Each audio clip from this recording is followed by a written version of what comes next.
दिल्ली के जंतर मंतर पर पिछले 21 दिनों से सोनम वांगचुक अनशन पर थे, यानी भूख हड़ताल पर बैठे हुए थे।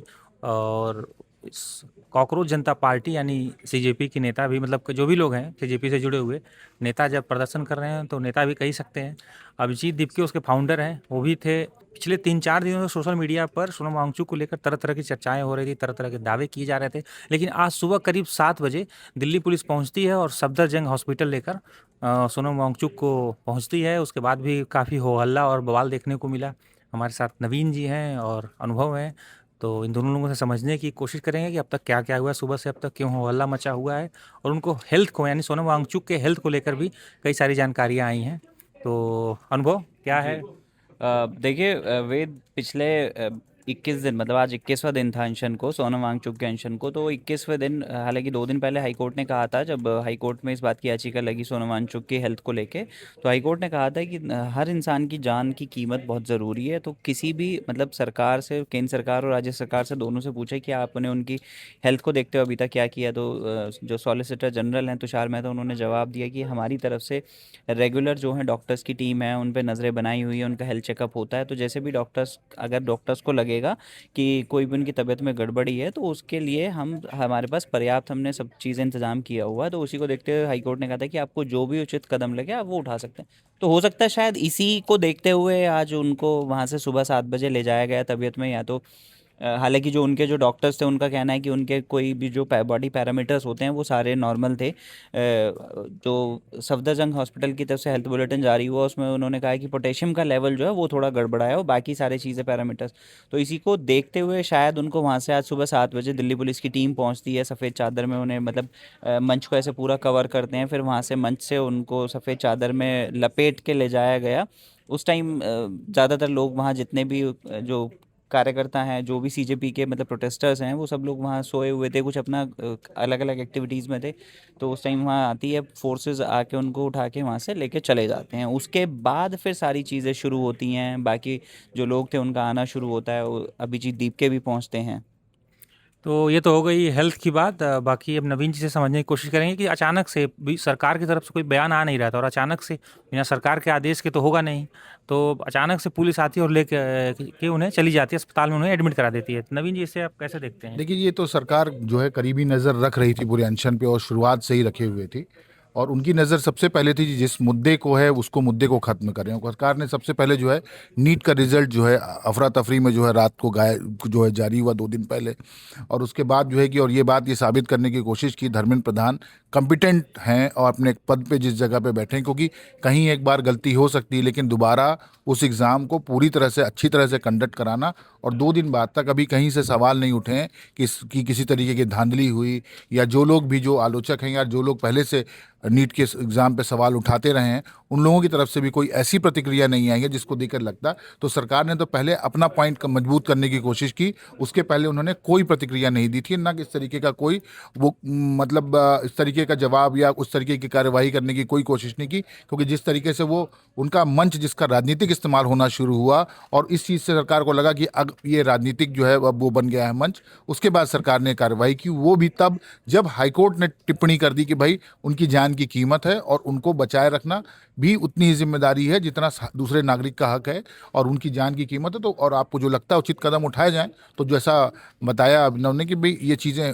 जो आदेश जो था और जिसपे, तो उस पर एग्जैक्ट तो नहीं कहा कि भाई आप जो है उनको उनका अनशन तोड़वाएं, या तो सरकार को लगा कि भाई इनके लिए अगर इनको की जान पे कुछ अगर आती है तो ये मुश्किलें खड़ी हो जाएंगी, और सरकार के लिए जवाब देना मुश्किल हो जाएगा, क्योंकि मानसून सत्र आ रहा है। और सबसे सत्र शुरू होने वाला हाँ, सोमवार से 20 तारीख से, तो उसी को देखते हुए शायद ये, क्योंकि मतलब जो पिछले 2 दिनों में हमने देखा कि जिस हिसाब से सीजेपी के मंच का इस्तेमाल किया गया विपक्षी पॉलिटिकली। पार्टियों की तरफ से, सभी ने अलग अलग जाके वहाँ उनसे मुलाकात की है, अलग अलग तरीके के भाषण भी दिए हैं, जिसमें तो शायद सरकार ने ये प्लान किया है कि विपक्ष अंदर भी प्लान कर रहा है मॉनसून सेशन को थोड़ा सा वो करने का, और बाहर सड़कों पे इनका 20 तारीख का मार्च था, उसी को देखते हुए शायद ये प्लान किया गया है कि अभी इनको अनशन से हटाया जाए यहाँ से। नहीं, कई नेता पहुंचे, उसमें संजय सिंह लगातार गए, अरविंद केजरीवाल भी पहुंचे थे।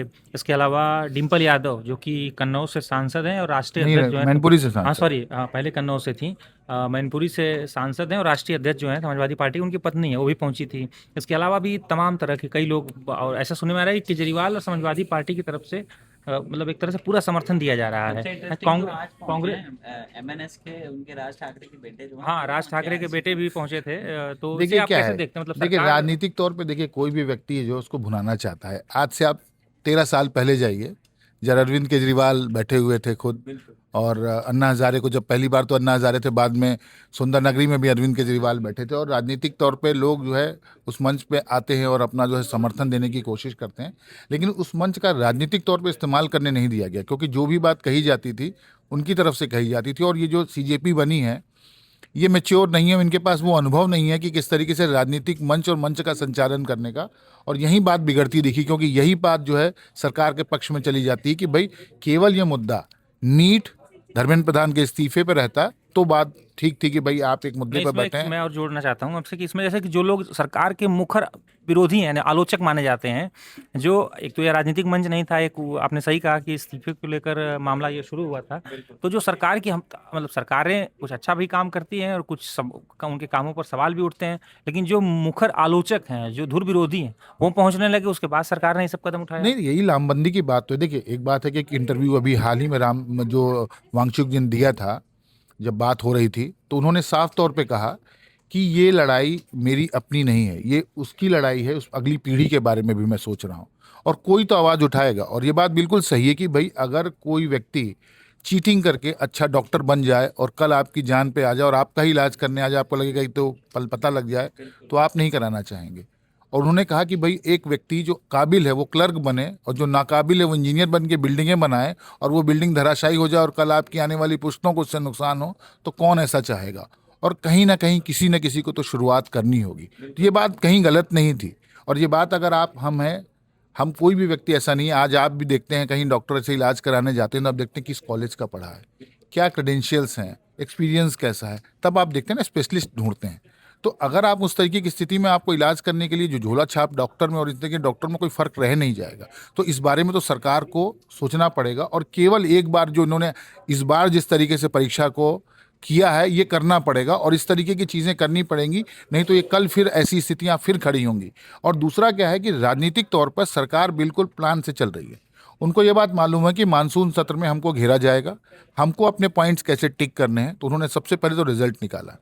दूसरा, उन्होंने कहा कि राजनीतिक मंच बन जाए, इसका वो इंतजार कर रहे थे, जैसे ही हुआ उन्होंने एक टिक और लगा लिया। अब तीसरी चीज़ है कि अब संसद में घेरने के लिए तो इसको बना रहे थे कि भाई कहीं देहांत हो गया उनका, या कोई अनहोनी घटना घट जाती, या कोई ऐसी बात हो जाती, तो सर विपक्ष को मौका मिलता। सरकार ने उससे भी बचा लिया खुद को। अब चौथी बात जो है वो है कि अब जो परिसीमन वाला जो कानून का बिल है, आप कितना भी राग गाते रहिए, अगर वो इंट्रोड्यूस हो गया लोकसभा में या राज्यसभा में संसद सत्र के जो पहले दिन में है मानसून सत्र में, तो सारे पे पानी फिर जाएगा, क्योंकि वो लड़ाई फिर दूसरी तरीके की दिशा में है और सरकार डाइवर्ट करना जानती है। और ये बात ये आई गई वांचुक कहाँ कोई नहीं पूछेगा, आप ये बात याद रख लीजिए, क्योंकि सरकार बिल्कुल प्लानिंग से और रणनीतिक तौर पर बीजेपी की गवर्नमेंट इस तरीके की गलतियां करती नहीं है। तो उनके लिए सब कुछ कैलकुलेटिव है, जो कदम उठाएं बहुत सोच समझ के उठाएं, ताकि इसका फायदा विपक्ष किसी भी तरीके से ना उठा सके। परिसमन तो बिल को अभी लेके आपने सही कहा कि परिसमन बिल को लेके तो बहुत सारा इस बार पिछले दिनों में, मतलब जब जो 17 अप्रैल को जब वोटिंग हुई उसमें नहीं हो पाया था पास। तो अभी जो है अभी कुछ आंकड़े सरकार के पक्ष में जाते हुए भी दिखाई दे। पिछले जो कुछ दिनों में रिपोर्ट्स आई हैं उसमें तो बताया गया कि इसमें कांग्रेस अलग थलग पड़ती हुई दिखाई दे रही है। कुछ पार्टियां हैं, विपक्षी पार्टियां हैं, जो इस बार विरोध के मूड में नहीं है शायद। तो परिसमन बिल अगर पहले ही दिन या मतलब शुरुआत डीएमके में, डीएमके को लेकर खबर आ रही है, इसके अलावा एनसीपी को लेकर उसके भी अलावा खबरें आ आप रही हैं। देखिए ना कि पिछले दिनों में जैसे आम आदमी पार्टी के वहाँ से पंजाब वाले जो सांसद थे वो वहाँ से छोड़ चुके हैं आम आदमी पार्टी को, उनका बीजेपी में शामिल हो, तो वो नंबर्स वहाँ भी बढ़ रहे हैं। उसके अलावा जो विपक्ष था वो भी थोड़ा सा उसके नंबर्स कम हो रहे हैं कि हम लोग विरोध नहीं करेंगे सीधे तौर पे। तो वो तो लगता है कि हमें शायद इस बार मतलब बीजेपी के फेवर में जाता तो हुआ, अभी अब एनडीए के आने वाले फेवर में दिनों में, जाता हुआ अच्छा दिखाई आने दे वाले रहा दिनों में अब सोनम वांगचुक जो हैं कि अभी तो अस्पताल में हैं, बाकी अभिजीत दीप के बैठे हुए हैं, बाकी उनके हाँ, साथ। अभिजीत दीपके तो ने अभी ऐलान क्या कर रहता दिया है है? कि अब भूख हड़ताल वो करेंगे। तो अब देखना पड़ेगा कि उनकी भूख हड़ताल कितना मतलब लंबे समय तक चल पाती है। तो ये तो आने वाले दिनों में पता चलेगा। तो आप कैसे देखते हैं आगे क्या हो देखिए, सकता है इसमें? क्रेडेंशियल्स होने चाहिए। सोनम वांगचुक बहुत रिनाउंड पर्यावरणविद हैं, जी जी, विद्वान आदमी हैं। साइंटिस्ट हैं, और उन पे मूवी भी बनी थी जो 3 इडियट्स हमने देखी, उसमें जो उनका रोल फुंगसुक वांगडू वाला जो आमिर खान ने किया उन्होंने था, एजुकेशन के सेक्टर में और बाकी बहुत लद्दाख अच्छा, में काफी अच्छा काम बहुत किया है अच्छा उन्होंने। लद्दाख के लिए उन्होंने, जो भारतीय सेना के लिए उन्होंने बहुत अच्छा किया, क्योंकि वो वहाँ के रहने वाले हैं, वो वहाँ की परिस्थितियों को समझते हैं। सरकार के साथ उनकी ट्यूनिंग बहुत सही थी पहले, चाहे कोई भी सरकार रही है, लेकिन सोनम वांगचुक एक वहाँ के रिनाउंड पर्सन थे और उनकी वैल्यू थी। राजनीतिक तौर पे लोगों ने उनकी छवि, चाहे किस तरफ से वो राजनीतिक बिसात या राजनीतिक साजिशों का हिस्सा बने, मैं नहीं समझ पाया इस चीज़ को, क्योंकि किसने को कि भीतर खाने बात क्या हुई, किस तरीके से हुई, ये बात हम भी नहीं जानते, क्योंकि कुछ समय पहले तक मोदी सरकार के गुण गाते नजर आते थे वांगचुक। कहीं भी उन्होंने कहा कि भाई देश के लिए क्या अच्छा हुआ, क्या चीज़ें बदली, लेकिन जैसे ही धारा 371 वाला मामला हुआ और उसके बाद चीज़ें जो हैं बदली, और जब वो वहाँ अनशन कर रहे थे लद्दाख में जो शेड्यूल को लेके, उसके बाद जो है थोड़ी सी सरकार के साथ ट्यूनिंग बिगड़ी और फिर ये बात अब आके नीट की परीक्षा तक आ पड़ी। तो मौके की तलाश थी, हर आदमी यहाँ मौका ढूंढ रहा था, उनको भी सीजेपी के रूप में एक ऐसा भाई, वो मंच भी पूरी मिला। तरह से अभी राजनीति से जुड़े नहीं है। नहीं, राजनीति से जुड़े नहीं, लेकिन देखिए राजनीतिक महत्वाकांक्षाएं किसी की भी हो सकती हैं, हो सकता है उनकी हो, मैं ये नहीं, मैं नज़रअंदाज करने की बात नहीं है ये, क्योंकि देखिए अगर आप यहाँ बैठे हैं और बात भविष्य की कर रहे हैं बच्चों की, तो अगर आप उसमें हैं और तो बात उसकी करके दूसरे तरीके से भी बात हो सकती थी कि भाई आप कहते, और अनशन से अलावा भी और है कि भाई बहुत सारे आंदोलन हुए, किसानों का आंदोलन भी हुआ और बहुत सारे किसानों का देहांत हुआ, तब उसके बाद सरकार ने वापस लिया था, और वो आंदोलन खत्म होने के बाद बिल वापस लिया, बोले कि हमको लगा कि भाई लोग तैयार नहीं, या किसान को हम नहीं नाराज करना चाहते हैं, तो सरकार बैकफुट पे गई। ऐसा नहीं होता कि सरकार ने कई बार विद्यादेश अपने वापस नहीं लिए, वो लिया था, तो हो सकता है चीज़ें पर कार्रवाई करती, लेकिन जब बात सरकार की साख पे खड़ा हो गया, आप देखिए कि कई जगह पे मंच पे सवाल उठे कि भाई कि सरकार के मंत्री जो हैं वो जानबूझ के कर रहे हैं, बार बार पेपर लीक हो रहे हैं, और ऐसा भी नहीं है, पेपर लीक होने का बहुत पुराना इतिहास है। आप देखिए पूरा का पूरा मध्य प्रदेश का व्यापम घोटाला यही पेपर लीक और इस तरीके की साजिशों का, राजस्थान में तो लगातार भारत में होता रहा, इतिहास है, यूपी में भी राजस्थान हुआ। में, यूपी में, हर जगह होता रहा। तो आपको ये तो सुनिश्चित करना पड़ेगा ना कि भाई कि हमारे यहाँ कम से कम एग्जामिनेशन सिस्टम जो हो बेहतर हो, कोचिंगों को, नेक्सस को खत्म करने के लिए आपने नया नियम तो लाया, ऐसा लग लेकिन सकता है वो कि भी अब खत्म नहीं हुआ। जो डिमांड्स हैं या जो भी मांगे हैं आने वाले, अभी तो नहीं फिलहाल, आने वाले कुछ महीनों में कुछ डिमांड्स उनकी मानी जा सकती हैं। सरकार गंभीरता से विचार तो करेगी, देखिए, क्योंकि सरकार के सामने सबसे बड़ी चुनौती है कि भाई हर 6 महीने में उन्हें ये क्लेरिफिकेशन देना पड़ता है, कभी एसएससी का एग्जाम लीक, पेपर लीक हो गया, कभी टीजीटी का हो गया, तो हमारे पास इतना फुल प्रूफ सिस्टम नहीं है कि आप देखिए कि एयरफोर्स तक की मदद लेनी पड़ गई। क्या एयरफोर्स पेपर पहुंचाने का काम करेगी? आप उन अथॉरिटीज़ को क्यों नहीं स्ट्रांग बनाते हैं जिनका काम है, और उतने कम से कम, और बात इस जगह पे है कि ईमानदारी की, कि आप आज के बारे में थोड़ी सोचते हैं, ये हमारा देश का भविष्य बने। जब आप बात करते हैं कि भाई विकसित भारत की 2047 में विकसित भारत होगा, तो इन तरीकों से अगर आप सोचेंगे कि उनमें बीच में अगर है कि हमारे यहाँ कहते हैं ना, कहावत है गाँव में कि जड़ों में मट्ठा डालने का काम, तो ये तो वही काम है ना, पेड़ तो सूखेगा ना, चाहे कितना पुराना क्यों ना हो।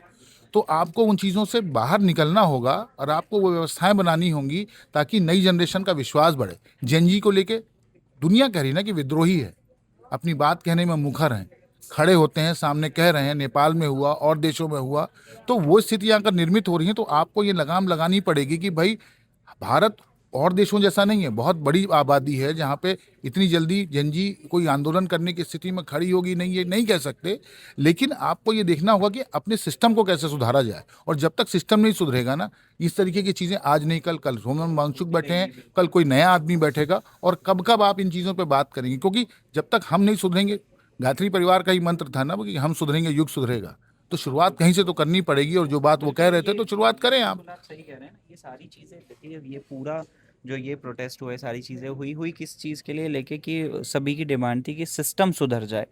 जिस सिस्टम के थ्रू आप एग्ज़ाम्स कंडक्ट कराते हैं, आप उस एग्ज़ाम सिस्टम को चेंज कीजिए कि वो फर्स्ट टाइम में, आपने दूसरी बार में भी किया, आपने उसको फुल प्रूफ बनाया, आपने एयरफोर्स की मदद ली, आर्मी की मदद ली, आपने अपने सिस्टम को और मजबूत बनाया, तो शायद उतना नहीं, लेकिन हाँ उसके अलावा आप बहुत सारे ऐसे पहले प्रयास में भी आप चीज़ें कर सकते थे कि सिस्टम ये फर्स्ट टाइम में फुल प्रूफ होता तो चीज़ें नहीं बिगड़ती। और ये बिल्कुल ज़रूरी भी है, जहाँ देश के लाखों बच्चों का भविष्य है, उसमें मतलब केवल बच्चे ही नहीं, उनके परिवार भी शामिल होते हैं।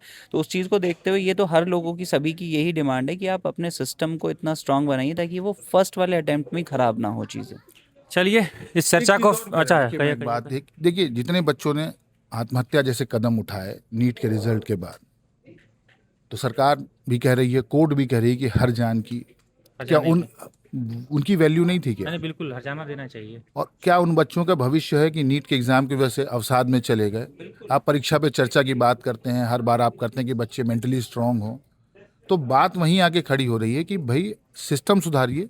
और हर जान की कीमत तो उस बच्चे की कीमत भी थी जिस पे उसके परिवार का भविष्य और देश का भविष्य टिका था। क्या पता कोई अब्दुल कलाम रहा हो, कौन रहा हम नहीं जानते, लेकिन हमने एक प्रतिभा खोई ना, और ये नुकसान देश का है। आज अगर हम बात कर रहे हैं सोनम वांगचुक की, वो कॉम्पिटेंट आदमी हैं, उनके क्रेडेंशियल्स हैं, तो जो बच्चा भविष्य के गर्त में हम नहीं जानते क्या था, कि क्या छिपा था वहाँ पे और वो क्या कर सकता था, लेकिन वो चीज़ें भी नुकसान हुए, उन चीज़ों का भी ख्याल रखना सरकार को था।